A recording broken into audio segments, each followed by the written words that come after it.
First, so as I said, that this event is part of the Fashion Week, and I wanted to ask you guys, everyone who wants to talk, what does Fashion Week mean to you, and if you consider that it's outdated today. Si vous considérez que la Fashion Week c'est quelque chose qui est dépassé aujourd'hui, ou si c'est toujours, enfin, qu'est-ce que vous en pensez vous aujourd'hui? So Fashion Week for me has been sort of like a time and a space where people get to congregate and kind of express themselves like naturally and authentically as well. And that comes from all different cities as well. So I feel like what I mean by come from all different cities is whether it's like a London Fashion Week, a Paris Fashion Week, Milan, just Copenhagen even as well.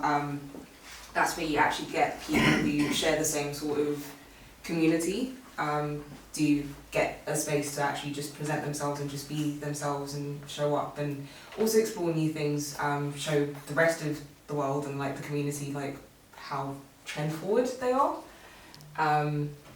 It's also a really good space to get inspiration, I'd say. I wouldn't say it's outdated as much. I feel like maybe, especially with now, like this season, I feel like a lot of designers have been taking a step forward to do things a little bit differently, whether it's looking back at old catwalks and how those were presented. Because there was a time where it did feel a little bit stagnant and it was just like, oh, okay, it's just for the cool kids. But it's starting to feel like even if you're not the cool kid, you can still get involved. And the fact that we have people like Bonnie as well, like, I think Bonnie's stylish, like I'm kind of copying her style right now. J'ai compris ce que j'ai voulu. Chacun prend aussi ce qu'il veut comprendre. Si j'ai bien compris, la question c'est qu'est-ce qu'on pense de la Fashion Week. Oui, est-ce que c'est quelque chose qui est dépassé ou... Bon, c'est une question qui concerne essentiellement, je pense, les tranches d'âge. Peut-être moins la mienne, il n'empêche que ça m'intéresse aussi, puisque bon, après tout des rencontres, des partages, des échanges, des artistes, la création. En plus, vous êtes dans le 13e arrondissement de Paris, qui est le quartier effectivement qui donne une grande place au street art. Donc là, effectivement, la rue du Banquier, on donne un petit espace en marge de la Fashion Week. Donc je trouve ça très bien. Bon, je pense que ça donne... bon, il y a beaucoup de regrets pour ceux qui ne peuvent pas avoir accès au défilé, des choses comme ça. Mais bon, après tout, pour les jeunes créateurs, je trouve que cet espace ici, l'ébénisterie, c'est très bien. Bravo, merci. Antonio, Fashion Week. Bravo à vous. Vous êtes tous wonderful. Cette semaine, à Paris, il y a toute la Terre qui se rejoint juste pour la mode, alors qu'en vrai, la plupart des gens s'en fichent réellement et n'y ont pas accès. En fait, c'est genre très peu de... ça concerne très peu de monde, mais ce que je trouve bien, c'est que tout le monde réussit à trouver un petit peu sa place dans cette période. Il y a des gens qui viennent en tant que fans, il y a des gens qui viennent pour les artistes, juste pour l'ambiance, pour les fêtes qui sont là, et ça laisse plein d'occasions de créer, de faire des événements exactement comme ça, c'est un petit peu un prétexte qu'on s'accorde pour, vu qu'il y a du monde de partout, pour rencontrer et faire du lien, et c'est ça que je trouve bien pendant la période de Fashion Week. Mais sinon, je trouve que c'est peut-être un petit peu dépassé. For our guests here, what does Supreme Cortez collab mean to you? At the time, it didn't really mean anything like to me, but mainly because I wasn't in London, like when it dropped. Because when I saw the poster, like outside Westfields in London when I was driving past, that's actually when I got like a feel of it. Because it's a mad, from where like Cortez started, obviously it was kind of a streetwear brand based on like Supreme. Every streetwear brand is kind of a derivative in some way, shape or form of like Supreme right now, I think. So yeah, to obviously see him get to that level where Supreme's willing to do a collab with them, like I think it's very cool. I think culturally it's really important just to see, especially like a black-owned streetwear brand, you know, like a streetwear has kind of taken the concept of like urban like lifestyle, which is that. So to have a black brand rise to that level, like within that period of time, it's crazy to me. I think culture is really important. Just to jump on what Zack's saying, I don't know, for me it's a little bit personal because I'm Okay. both friends with, like, obviously Clint, Mm. and I do a lot of stuff with Supreme as well. Mm. But I know that the whole catalyst behind the whole collaboration was actually someone, a black woman called Zainab Jammer. She does a lot for Supreme. But not just Supreme as well, like she actually is, I think for London, I'd say she actually does have her ear or her finger on the ground when it comes to like culture and stuff like that. So she's seen what Clint has been doing, and as you said, like he's built his whole brand up from the bottom up. The fact that he's not even close to, I think he's like under 25 at the moment. So to see someone that young and just be authentically themselves, but also put in that graft and show what their culture means to them. And there was someone that I was talking to earlier about like, no, it was the meeting that I had this morning. So I was saying to them, because they were like, oh yeah, like we like how London women dress, like you guys are very stylish. And I was just like, well, in 2010, or like 10 years ago, like tracksuits became a trend again. We used to actually like wear tracksuits quite a lot, but then when they came back into fashion, we just elevated it, and that's what Clint has done with Cortez. He's just elevated everything that we've ever like worn and wanted to style ourselves in, and also brought in like this whole story and this whole culture. And I think the whole synergy of like having Supreme have a queue outside their shop and having like all of Clint's clients, or like I don't know, everyone that follows him, like literally every time he drops a location, even though it's coded, he'll always have a lot of people there. So I think it just made perfect sense. But it's, as you said, it's a good marker of how different cultures can grow. Well, not even different cultures, because essentially they are the same culture, but it's just like how it regenerates itself, how cycles come back. And I want to see more of it, especially with other designers and other... It'd be nice to see like a Bianca Saunders and Wells Bonner collab, or like even Bianca Saunders and Louis Vuitton now that Pharrell's there. It would be nice to see something like that. Yeah, it's cute. Thank you. Okay, so in the same vein, what does Martin Rose, Molly Goddard, or Nazir Mazar mean to you? Want me to start? I'm a fan of Martine Rose, and the reason why I say that is I think to have a black woman represent, not even just represent, but like be so forthcoming and kind of run menswear. She's done so much, like she's done stuff with Balenciaga, as you said, like Hermes and all of that. So I think she's literally set the foundation for, she's basically the women's version of Virgil. That's the simplest way that I can actually put it. She set the foundation for a lot of women. I want to say us, but I'm not a fashion designer, but I'm just going to say us for the ease of it. She set the foundation for a lot of us to be able to have that confidence and like be in rooms that we're not necessarily allowed to be in, challenge a very male-dominated arena and space. So I'm always going to be a fan of hers, and I'm always in awe of everything that she does. So. She's sick. Literally. She's sick. Like the impact that she's had on luxury fashion as a whole is massive, and like now it's really beginning to get like noticed and like objectively like understood, because the boxy silhouette that she gave to Balenciaga and everything was crazy. Yeah. Even like the shoes that she did recently with like Nike, like I've seen those so many times, but I'm just like, if anyone else were to design that, no one would wear it. It wouldn't make sense, because it's so London as well. Yeah. At the same time, but she's so London in a completely different way to like Wells Bonner as well. Yeah. Because she's like rave culture like London. And She's still GKG. Jamaican. Yeah. Yeah. Museum Bazaar. That's actually how me and Deji met, was because I was working at Museum Bazaar on the metro. And he recognised this. I feel like it's a time that I captured it to London, especially like very well. Because that's also when like London had a resurgence into fashion. Do you know what I mean? On like the global scale, London was kind of getting quiet for a little bit. Yeah. And then like this, him, the Skepta thing, the like tracksuit, like aesthetic getting pushed more in a luxury setting. That like he was a very big part of that. Yeah. I think. I agree with that. Like, because he did the masks, like the deconstructed masks out of like shoes and like basketballs and all of that. He's a millionaire. I actually had like, I had a couple of friends like actually like work for him, and I was just like, right. Because singing me cassettes now. Like I forgot his name for. This is bad, but yeah, thank you for reminding me. He is. Yeah, I mean, very cool. I think now he's actually started. I don't want to sound like it's an advert for him. He started to do like a lookbook of up and coming designers. So he's basically running like a group of up and coming designers and do presentations every now and then.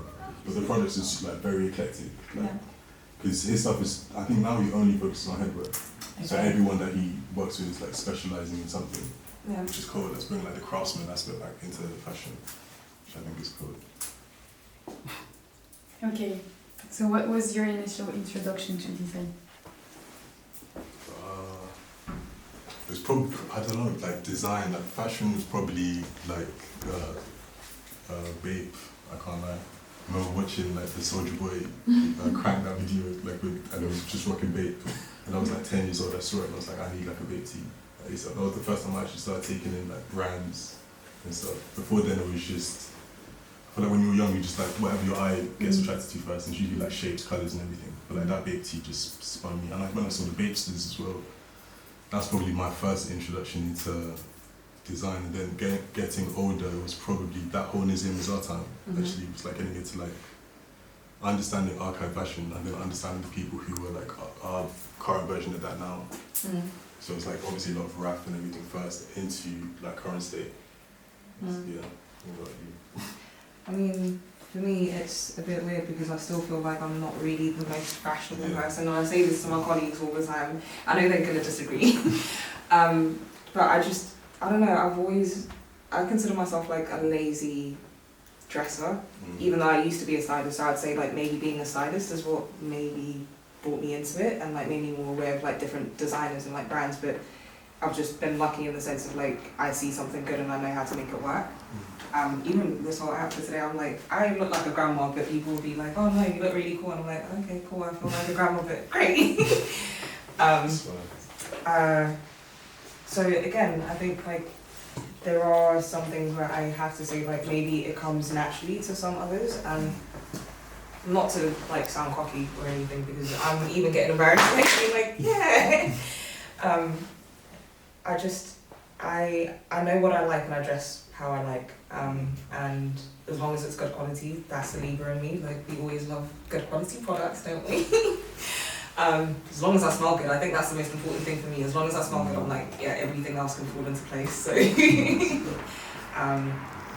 I think even like when I was a stylist, how I used to dress people, I'd always ask my clients, even if it was like a music video, yes, you have a treatment that's really set, but I would ask the main characters, like, okay, cool, like, what do you want to portray? Like, what are you comfortable in? And then I'd work around that.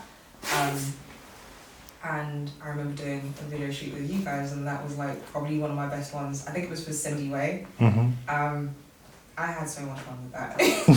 Because literally like having to throw clothes on the floor, like using the clothes as part of set as well, that was really fun because it was just like, it's bringing character without actually having to dress an actual character to the whole set. So yeah, I don't know, I think that's how I'm creative, because I always say like I don't know how to paint or draw. But yeah. Maybe good materials. And to finish, away from design, what do you consider as real life? Real life relationships with people. You can get caught up in like emotions, feelings, and that type of stuff. But like actual relationship, I feel like it's the realest thing that we've got. Like as people, it's like the short version of it. So I can just like go into depth because obviously.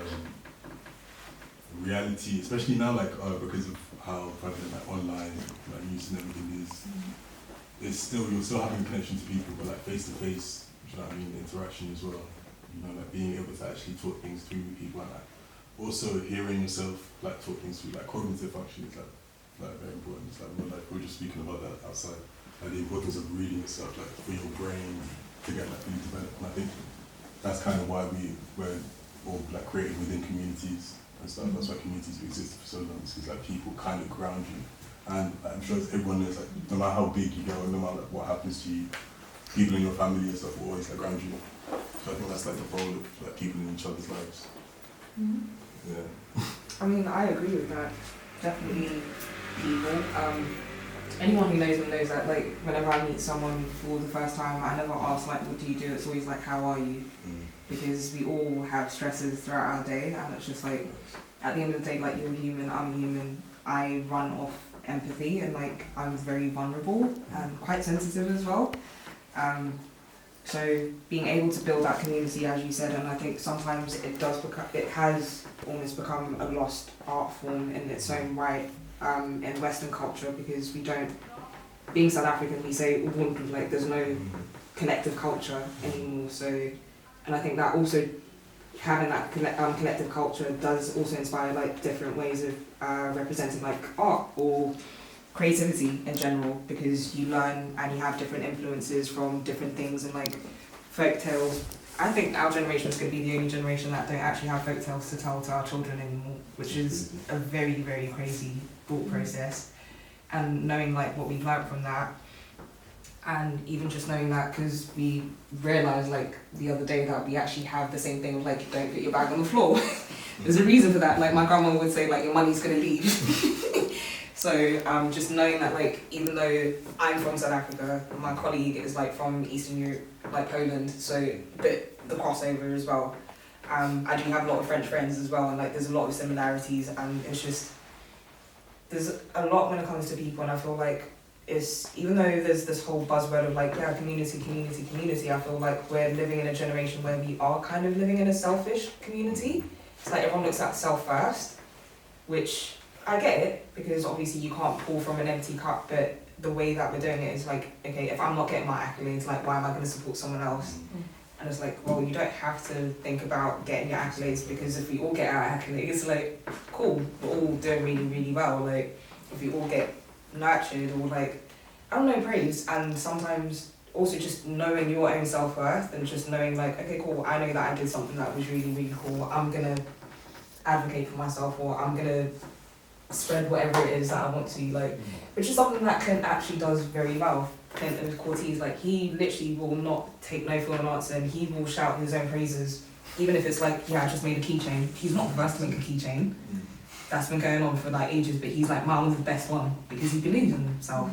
And maybe again, going back to culture, maybe that's because like of his Nigerian descent. They're very much like, yeah, we did this, and we own it. And I think, yeah, it's learning. Reality to me is just like being honest, and as I said, like being vulnerable. Those are two things that are kind of lost in the art form, because everyone's just performative, and we all focus on what we're showing on external surfaces rather than like internal. We don't care as much anymore, which is why I go back to saying full circle, like I always ask people how they actually are, instead of just like, what do you do? Because what you do is only, it's part of what makes you happy. I'm hoping it's part of what makes you happy, because work should never be like something that you don't enjoy. But how you are is the most important thing, especially with like the rise of like mental health and just all of these things that we're going through. But we've lived through so many recessions, it's crazy, more than our parents. So it's just like checking in on each other, having that community again, leaning on people, honestly, needs to happen.